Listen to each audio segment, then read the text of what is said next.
Okie doke, it's front CV axle seal time. So after the 2-inch lift kit went in, this seal started leaking. Seems to be pretty common and most likely caused by the CV shaft sitting in a slightly different position. So I'll get in there, change it out, and happy days. So I've got this little hooky thing, which should make this whole removal a little bit easier.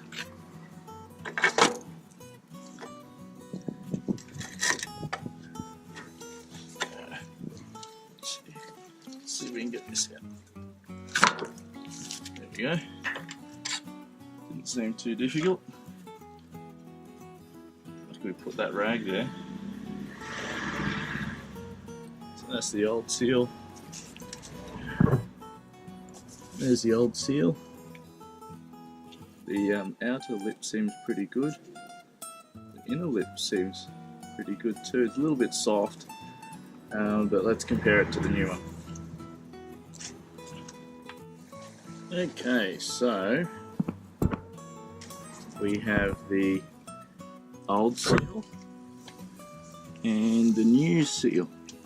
So the new seal's not really any harder than the old seal in the lip or in this wiper face, but what we can see, and if you can see that in there, there's actually, maybe from the back side, no, better this way, you can see there's a pattern just in there where my thumb is there, and that's worn through, so the seal itself is actually worn.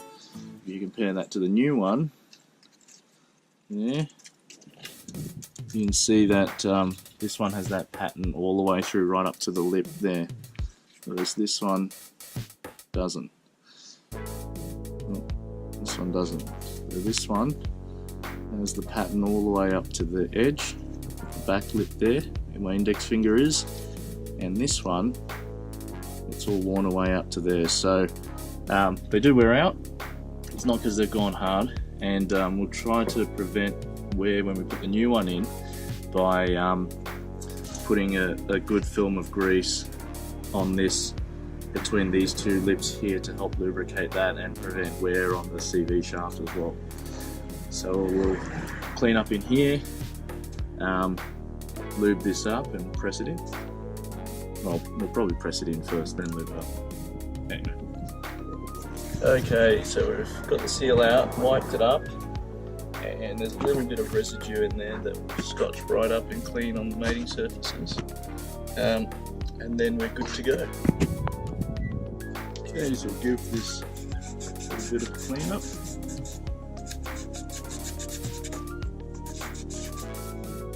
So I couldn't find a tube that would fit over this lip there to press it on nicely, so we're going to go the old-fashioned style with a metal drift and knock it in carefully, nice and square. So what we'll do is first up coat this surface there with our non-hardening sealer. Okay, so here we are.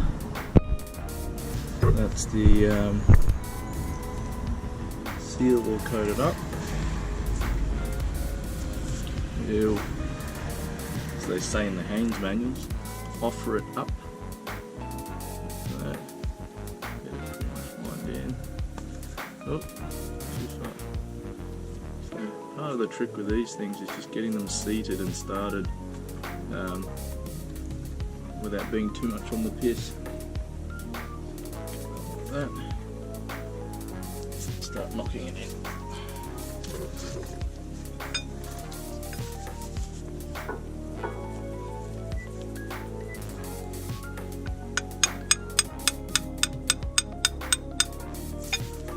Missing the special tool.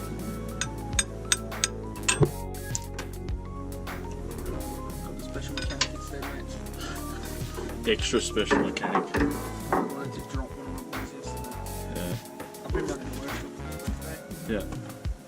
One of them like, fuck it, is it cut? Always fuck shit. Carries on, mate. You're alright, Steve. But yeah, no, he's cool. The one that I made for my like. Oh, that one. sent the car up for a wash after it was done and it leaked. So we didn't seal it properly. We ended up having to redo the job.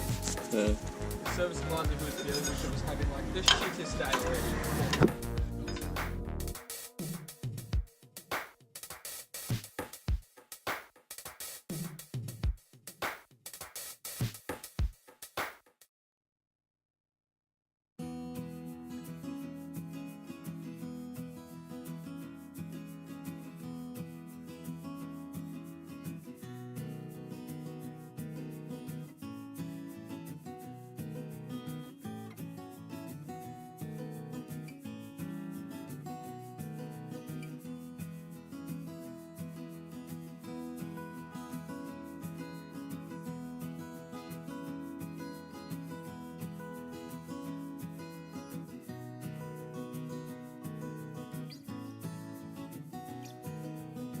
To your workshop and everyone's pumping the fucking Egyptian bass.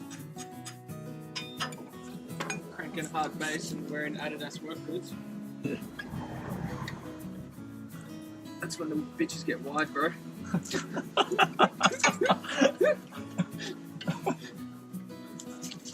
receptionist just sitting in a puddle. Slips off the chair.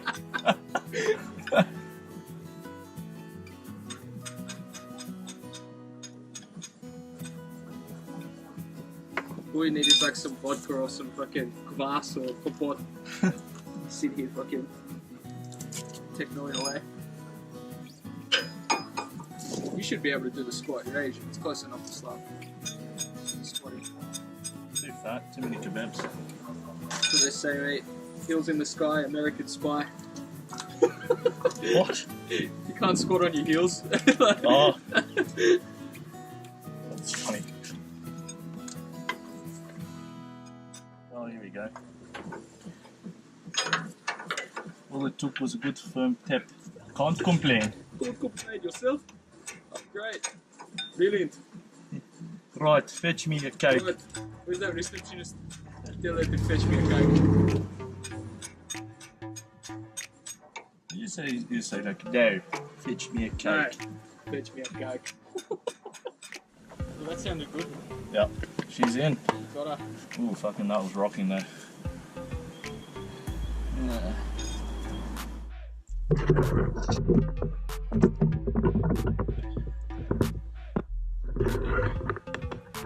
Roll grease on the splines, grease on the V-ring, seal seating, and in the hub.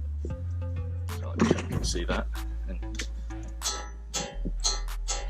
Okay, so what I do, especially on a job like this where there's a lot of fasteners and different things, is I mark it after it's been torqued. So I know that it's torqued to the right spec, and I draw a line from the stationary part to the rotating part, so it also serves as a witness mark, and I know that if it's moved in future. On a bolt like this, it's not such a big issue because you have a cotter pin that goes through here, so it can't really move unless the pin goes missing. But on a bolt like this, for the sway bar link, you can tell on a visual if it started to come undone. So I've just torqued that, and what I'll do is draw a mark from the stationary component there across the fastener to there. So it's drawn in like that, and then later on down the track, I'll know if it's moved, and I know right now doing the job that I've already torqued that up.